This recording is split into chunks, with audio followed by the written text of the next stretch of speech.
Chegamos agora ao quarto tópico da nossa lição, um sacerdote impostor. Vamos continuar entendendo e vendo através da palavra profética como este império, ali romano, agora papal, ele desenvolve as suas ações até mesmo no sentido de tentar ofuscar o trabalho de Cristo lá no céu, trabalho de intercessão. Então aqui nós temos este que é um sacerdote impostor. Vamos à pergunta A.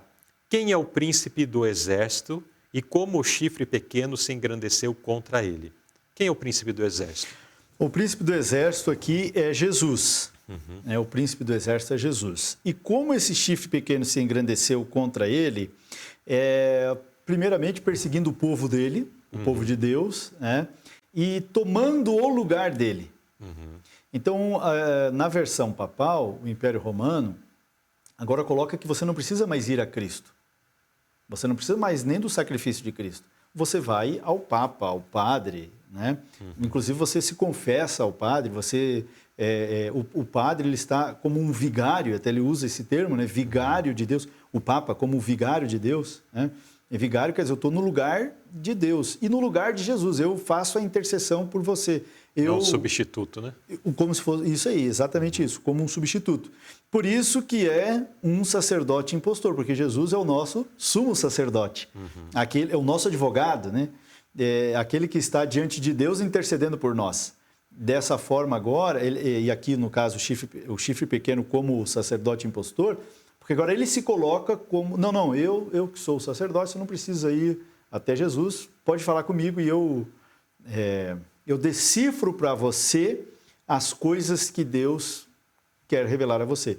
E só um detalhezinho a acrescentar aqui, como nós vimos isso, a Bíblia era em uma língua que só os padres entendiam, até a Reforma Protestante era assim. A missa, ela era feita em latim em alguns locais. Depois da Reforma Protestante ainda continuou assim, mas a missa era feita em latim. Até pouco tempo atrás, em muitos lugares. Em muitos lugares. E o padre que fazia missa, ele fazia de costas para o povo.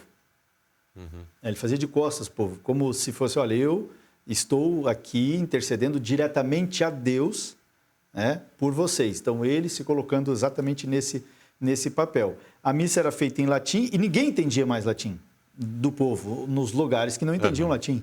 Mas ela era mantida, o padre, então, de outras nações, precisava aprender latim para falar latim e fazer a missa em latim, porque aquela ali era a língua do sacerdote que interpretava a vontade de Deus para o povo. Ou seja, um sacerdote impostor mesmo. Que se engrandeceu, de fato, contra Cristo, Isso. Contra o poderio de Cristo. Agora, uma vez que Cristo não completou, aliás, a obra da redenção não se completou apenas com ali o sacrifício na cruz, que obra ele cumpriu como continuidade desse processo no santuário celestial? Eu diria que agora nós não estamos falando do sacerdote impostor, nós estamos falando do sacerdote mesmo. Isso. E qual é a obra de Cristo como nosso sacerdote, nosso sumo sacerdote? É a obra de interceder, eu entendo que é a obra de interceder por nós, de ser o nosso advogado e de ser o nosso salvador. Sim. De ser aquele que pegou o bastão, vou usar uma simbologia, que pegou o bastão da mão de Adão, sendo aí o segundo Adão,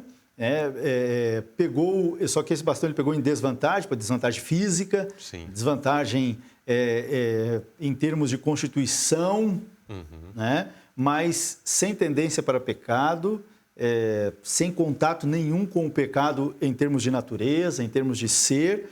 Então, ele podendo agora ser o nosso Salvador, podendo ser aquele que diz, olha, eu posso salvar você, você agora pode ser visto por Deus como um filho dele, e uma pessoa salva por Jesus Cristo.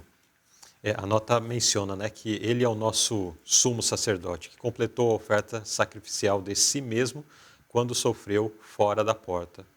Agora, na época, ele ofereceu uma perfeita expiação pelos pecados do povo, Jesus é nosso advogado, nosso sumo sacerdote, nosso intercessor, e acrescentaríamos aqui, junto ao trono de Deus. Né? Junto ao trono de Deus, isso mesmo.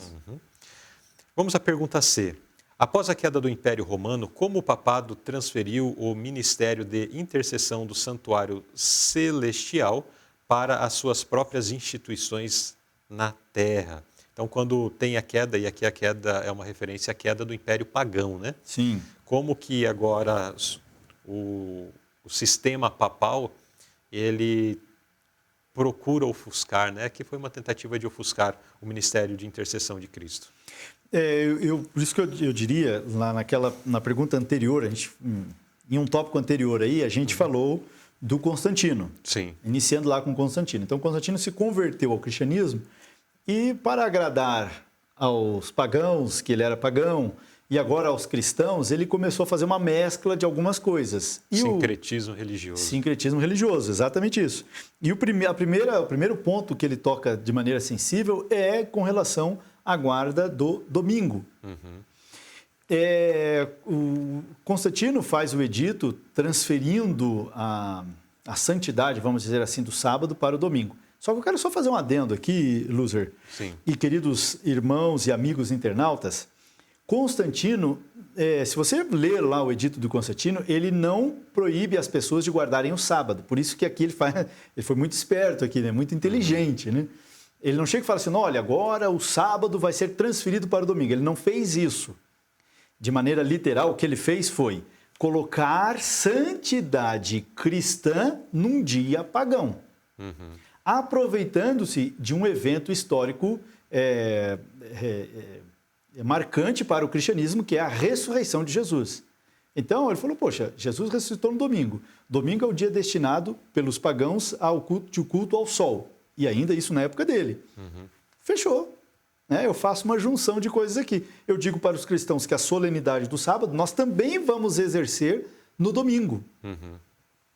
Desde então, a ideia de final de semana, nós temos uma ideia de final de semana, né? Ela é romana, tá? Que nós temos. Sábado e domingo, né? Sábado Sendo que e já está domingo. tratando de final e começo já. Isso aí. Sábado e domingo é o final de semana. Ninguém fala de final de semana de um dia só, né?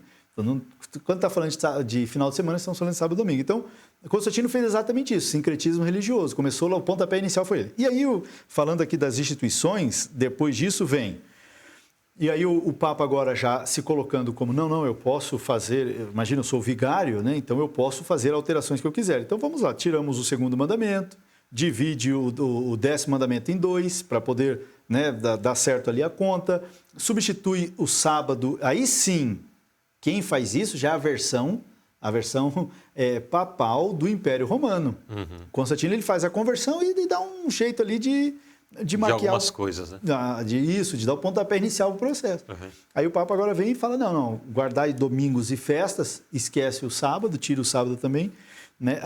Como eu falei do segundo mandamento, então, coloca ali a adoração a ídolos, não só aos ídolos, não só a adoração a ídolos, mas aí uma série de coisas que vem, que é penitência... oração pelos mortos. Oração pelos mortos. Adoração de santos. Adoração de santos. Que está vinculado ao que já foi mencionado. E também a questão do purgatório. Né? A oração pelos mortos lá pelo purgatório. Para que a pessoa saia do estado de punição para uma bênção, ou para o céu, ou para, enfim, que seja recebida, né? Que seja aceita também, mesmo depois de ter morrido. Então, não temos, você percebe que nesse meio nós não temos nada com relação a Jesus. Né? Como disse aqui, o ministério de intercessão do santuário, nesse caso, né, do santuário celestial, está no papel do sumo sacerdote. Ele é que chega lá e leva o meu caso. Olha, está aqui, olha, o Rafael, puxa, ele que faz isso. Não, aqui agora eu recorro a outros meios, né? E a outras instituições, como nós falamos, que fazem essa substituição de intercessão e desse processo, né, de purificação, vamos dizer assim, pelo pecado. Eu não mudo a minha vida. Eu vou lá, confesso a um ser humano, né, no caso, pecador.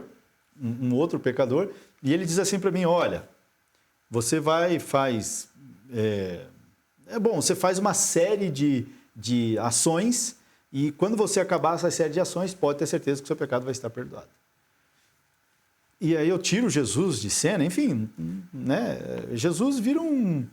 Aí eu vou... nada nesse... eu vou voltar no coach, Jesus vira um coach. Uhum. Vai, Luzerley, você vai conseguir. Vai, Rafael, você vai conseguir. Vai, internauta, você vai conseguir. Jesus vira uma espécie de entusiasta. E vamos lá, vai. Quando não é assim que funciona. Né? O pecado eu levo a ele, que não é pecador, nem em essência, nem quando era humano em essência. Então, a ele que não é pecador, eu levo a ele. Né? Então, foi isso que, como você falou, a queda então saiu do paganismo e entrou na esfera papal, fazendo essa usurpação, vamos dizer assim, do sistema de intercessão de Cristo. Uhum. Então, nesse quarto tópico, vimos sobre esse sistema ou sobre esse sacerdote impostor, né, que se levantou tentando fazer o papel de Cristo, mas algo completamente sem valor, sem sentido, e que deturpou, na verdade, o verdadeiro sentido de muitos aspectos, né, levando milhares e milhares de pessoas ao longo do século a adorar e a participar de algo que simplesmente não os conduziu a lugar nenhum, a não ser a perdição. Né?